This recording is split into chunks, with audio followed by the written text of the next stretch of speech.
So this is 5-6B. Perpendicular lines.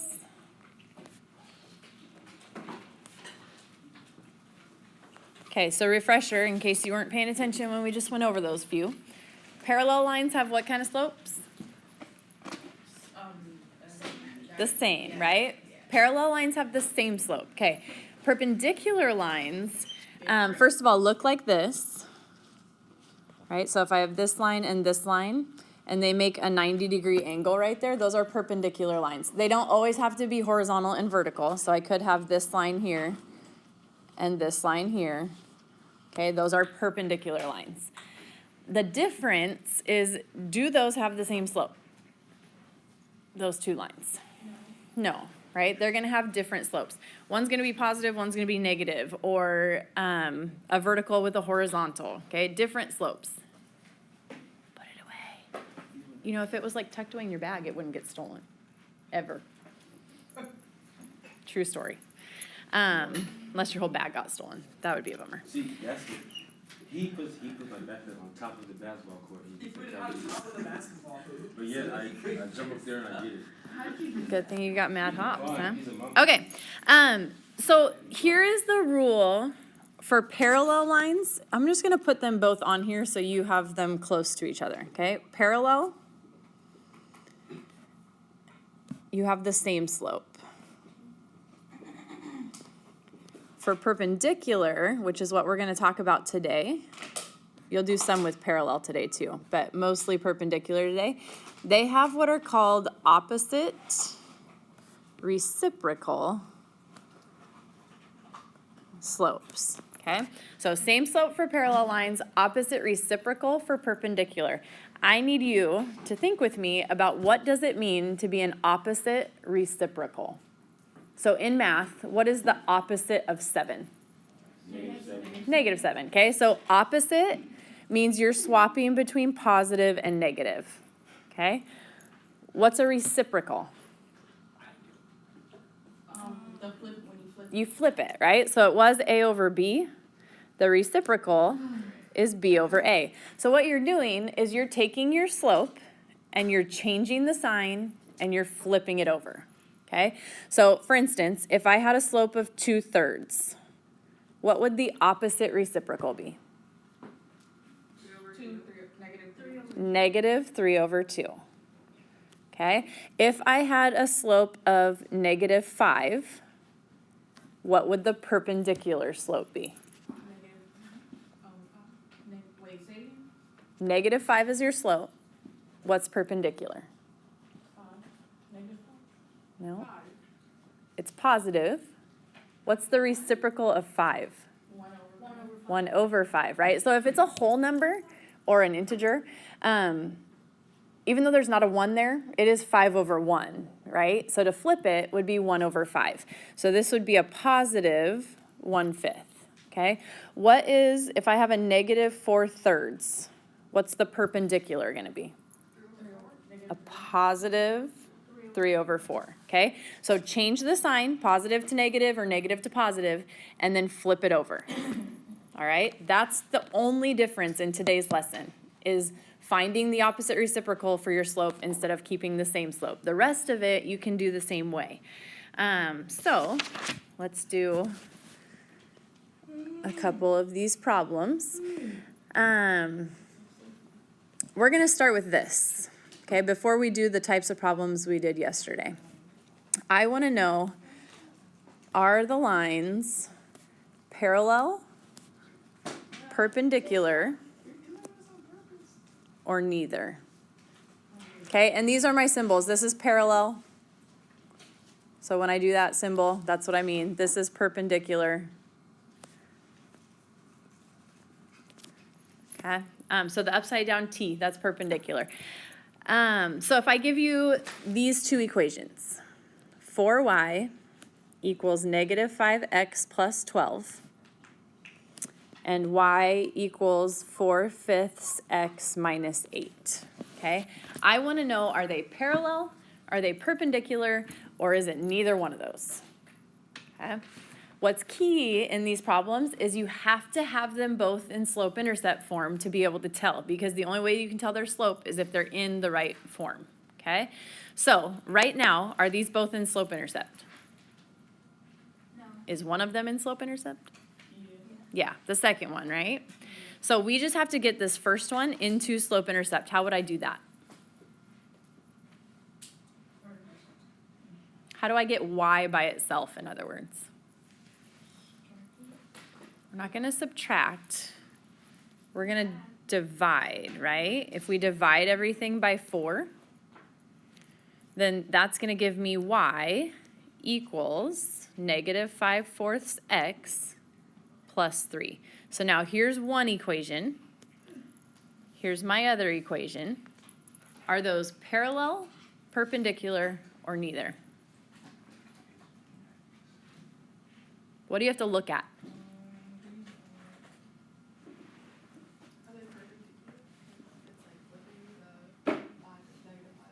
Yep, they're perpendicular, right? You have a negative 5/4 and a positive 4/5. So because those are opposite reciprocals, we would say these two lines are perpendicular. Okay? Why don't you just move back? Just move back a seat. No, Elijah, so his feet don't feel the need to touch your desk. Thank you. So those would be perpendicular. Questions on that?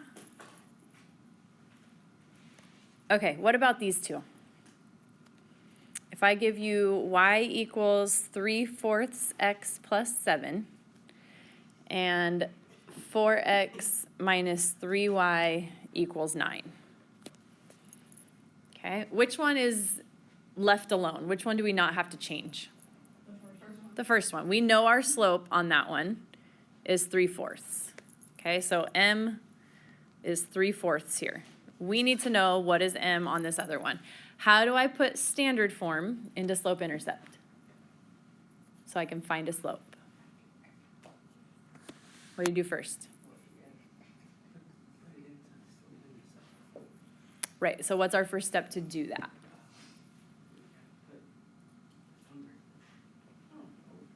We want y by itself, right? So what do I need to move first?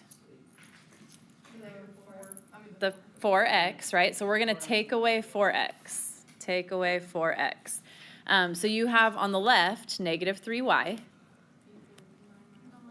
You could do 9 minus 4x. I like to keep it in the same format, so I would do negative 4x plus 9. But either one of those is fine as long as you're clear on what it is, okay? So negative 4x plus 9. And then what do you do? Minus, subtract the x. Not subtract. We want y by itself. Oh, Divide, right. You're going to divide by negative 3. So you get y equals, what's negative 4 divided by negative 3? Positive. So it's going to be 4/3 x minus 3. Okay, so here's one equation. Here's the other equation. We said this one had a slope of 3/4. This one has a slope of 4/3. Parallel, perpendicular, or neither? No. Yeah. No. Is that an opposite reciprocal? No. Yes. No, it's not, 'cause it's not negative. Right, neither one is negative, right? If one of them was negative, then it would be perpendicular. But because neither one is, then this is not opposite reciprocal, so we would say this is neither. They're not parallel, because they're not the same slope, but they're not perpendicular, because they're not opposite reciprocals. Okay, so your answer is parallel, perpendicular, or neither. You just have to find the slope. Questions on that? Okay. This one is like what you did yesterday. So this one shouldn't feel terribly new. The only difference is now we're going to do perpendicular instead of parallel. Okay? So if I say, I don't know if I wrote example 2 on that last one, but this is example 3. Write an equation. EQN is my shortening of equation, by the way. Write an equation for the line through 2, 4, and perpendicular to y equals 1/3 x minus 1.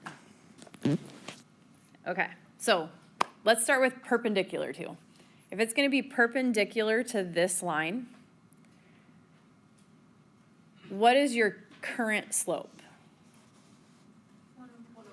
1/3.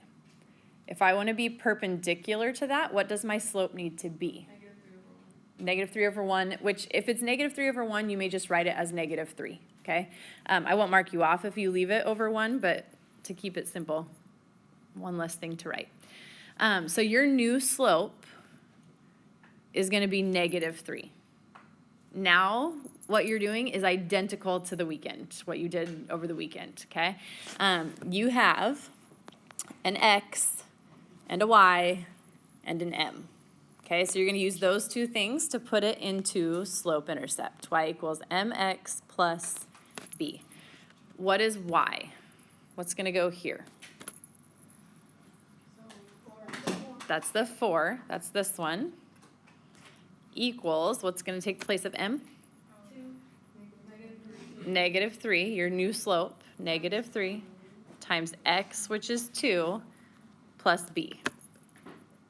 Nathan, why? You don't need to, because you just create drama. Okay, so 4 equals -6 plus b. You're going to add the 6, so 10 is b. Okay? Now you just have to put it into slope-intercept. So I have my slope, I have my y-intercept, so it's going to be y equals m, which is -3, times x, plus my b, which is 10.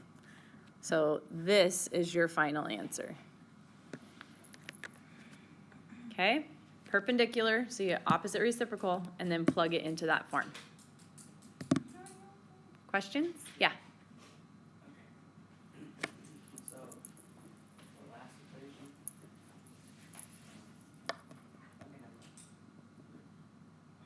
Are you sure?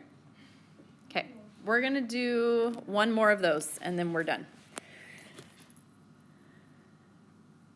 Let's say we want to go through the point 1, 8, and we want to be perpendicular to y equals 2x plus 1. Okay, so what is what? This? Perpendicular. Yeah. You may write the word. The symbol is a lot easier than the word. Okay, so if we're going to go through that point and be perpendicular to y equals 2x plus 1, where's a good place to start? The 2x. Let's start with your slope, right? Our current slope is 2. So that 2 is going to become what if it's perpendicular? No, because 2 right now, right? 2 is like 2/1. So the opposite reciprocal is a -1/2. Okay, so here's your new slope. Here's the point. So you could put that into point slope form, but I think majority, if not all of you, said you like slope-intercept first to start with. So we're, excuse me, we're going to go there. So what do x, oh, I just gave you my answer. I was going to say, what do 1 and 8 represent? That's your x and your y, right? So you have x here, y here, m here. So plug it into y equals mx plus b. What's y? 8. What's m? -1/2. What's x? 1. And then plus b. Okay? So really it's 8 equals -1/2 plus b, because when you multiply by 1, it doesn't change. How do I solve for b, my y-intercept? You add 1/2. Okay, so this comes out to b equals, this is gone, 8 plus 1/2 is 8.5, or you can call it 8.5. Either way, 8.5, 8.5, it doesn't matter. So that's my b. They want the equation in slope-intercept form. What does this equation in slope-intercept form look like? Your new slope, negative 1/2, Plus, 8. times 8 first, and then plus 8.5, or 8.5, either way. How do you prefer the decimal or the half? I don't really care. The decimal. So you could write it like this, or you could write it like this. Negative 1/2 x plus 8.5. Okay. Questions on that? Okay, so tell me, parallel slopes, what are they? They're the same, right? Parallel slopes will be the same. Perpendicular slopes, what do you call that? How are they different? What's the two words I gave you? O-R. Reciprocal, That's the R. What's the O? Opposite. So opposite, reciprocal. Change the sign and flip it over. Okay? So what would be the new slope if it was 2/7? What would be perpendicular? -7/2. What would be the slope if you had 1/5? -5, right? Change the sign, flip it over. Good? Questions? All right.